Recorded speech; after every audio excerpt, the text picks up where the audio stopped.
lo que nos da la posibilidad de tener conciencia de la evolución, quiere decir que somos conscientes de este proceso, es que nos permite elegir cómo vamos a interpretar estas avatares o circunstancias que se nos presentan en el entorno para desarrollarnos.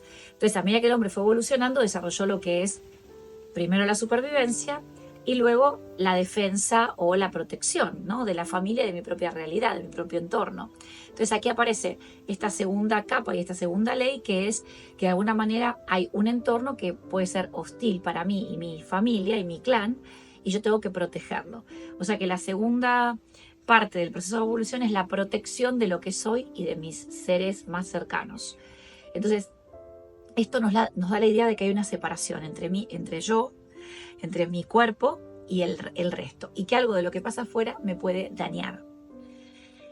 Cuando desarrollamos este evento, también desarrollamos una capacidad de adaptarnos al estrés, que fue para los primeros seres vivientes, de repente, la caída en la Tierra de meteoritos, de tormentas de fuego, de huracanes, de todo lo que eran respuestas ambientales a la evolución de la Tierra. O sea, la Tierra tiene su propia evolución, como el día de hoy. Entonces, inundaciones, huracanes, terremotos, caídas de meteoritos, fuego, etc. A todo eso desarrolló un temor, un terror que le permitió protegerse y defenderse. Pero si yo hoy ese terror lo uso para protegerme del tránsito en una gran ciudad a la mitad del día, voy a empezar a desarrollar una enfermedad porque estoy creando una respuesta exagerada de estrés basada en la memoria ancestral de mi propia biología, para una respuesta que tiene mucho más que ver con cómo me adapto yo al estrés de una ciudad. Entonces siempre volvemos a que la ley está dada, la biología da una respuesta, pero yo tengo la capacidad de ser un ser humano consciente que observa lo que mi biología quiere hacer y le da una segunda respuesta a ese miedo, a ese terror. Entonces, por eso me es muy importante explicarles la ley biológica y de qué manera yo la puedo interpretar desde un panorama de ser humano y no de ser un animal educado, ¿no? Y no de comprender la biología y no hacer nada con eso, sino simplemente temerle y responder con estrés. La tercera ley tiene que ver un poco con la comparación entre que los seres vivos fueron desarrollando diferentes formas de protegerse del entorno. Entonces se desarrollaron alas, se desarrollaron picos, se desarrollaron garras, se desarrollaron pezuñas, se desarrollaron pelos, plumas. Entonces, en la medida que yo, de alguna manera, puedo, cuernos,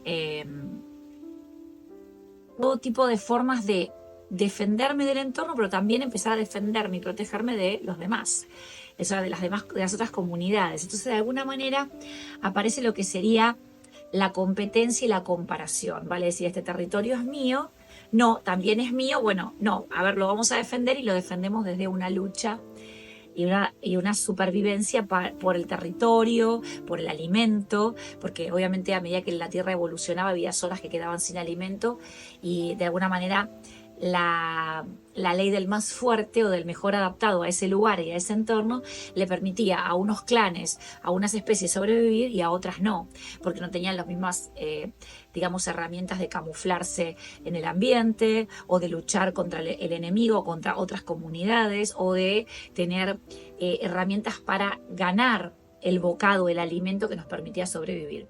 Entonces, la comparación y la competencia también la podemos vivir en un entorno laboral, la podemos vivir en un entorno familiar, donde de alguna manera dentro de un mismo clan puede haber un matriarcado o un patriarcado, donde hay una competencia de machos o una competencia de hembras. Y esto se puede desarrollar en una familia, en tu propia pareja, y esto generarte una respuesta biológica normal de compararte y competir, pero tu conciencia te tiene que explicar que no viniste a competir con tu pareja o con tus hijos o con tu madre. Pero la biología te va a indicar que lo hagas. O sea, la biología tiene una respuesta biológica para que puedas seguir viviendo en un ambiente que te está generando eso, que es compararte y competir. Y de alguna manera la cuarta ley es considerar que algo que de lo que yo carezco, de lo que no tengo, que puede ser agua, que puede ser alimento, me va a llevar a la muerte, vale decir, o el clan, que esto también tiene muchas veces la explicación de cuando de repente en una manada, uno de los de la manada está enfermo y no tiene posibilidad de sobrevivir, la manada lo abandona. Y cuando el cachorro o el animal sabe que es abandonado, sabe que va a morir. Esto es biológico, pero entonces nosotros cuando de repente decidimos irnos a vivir a otro país y soltar a la familia, nos sentimos abandonados por el clan y empezamos a desarrollar enfermedades o síntomas biológicos producto de que creemos que hemos sido abandonados por el clan. Entonces la biología va a dar una respuesta que va a generar una serie de síntomas en el cuerpo que hasta puede ser como muerte, cuando en realidad no es eso lo que está pasando, sino que yo decidí irme a vivir lejos de mis padres, por ejemplo. Entonces, la conciencia nos permite darle una nueva respuesta a partir del neocórtex a la biología, pero la biología va a dar siempre una respuesta que es, como yo siempre digo, copy-paste, ¿no? La que hizo el abuelo, el bisabuelo, el tatarabuelo, ante una situación de peligro, ante la comparación, ante la supervivencia o la falta de alimento y ante la falta de un espacio físico, la falta de clan, la falta de agua, la falta de sustento. Basado en estas leyes es donde Hammer está explicando que todos los síntomas vienen de la biología para explicarte que estás viviendo cualquiera de esas 4 opciones, que Hammer de alguna manera dio en llamar errores de la mente. Nosotros desde la biología lo que decimos es que el error es parte del diseño humano, por lo tanto no hay error, sino que hay que integrar el error o lo que se consideró error. Y esto está basado en que, por ejemplo, en biología, cuando estamos en el laboratorio y queremos tomar una medición de un vaso de agua, tenemos diferentes tipos de instrumentos de medición de cuántos mililitros o litros o centímetros cúbicos hay en ese recipiente y siempre vamos a poner más o menos el error de medición que tiene el aparato y que el fabricante te lo da cuando te da el aparato.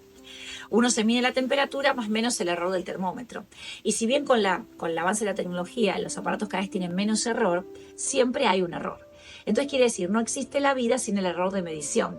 Por lo tanto, el error o lo que consideramos un síntoma que puede ser un error está dándote una respuesta biológica a algo que tu mente te está haciendo creer que te está pasando desde el origen de tu biología, pero que la conciencia en ti, que es el neocórtex, que es lo que, digamos, de alguna manera se llama alma, Jesús, Dios, ¿no? La glándula pineal, el DMT, todo lo que segrega y lubrica esta zona y todo lo que da las sensaciones de conexión, de éxtasis, de placer, de relajación y de paz, nos puede dar como segunda respuesta si podemos trascender la biológica.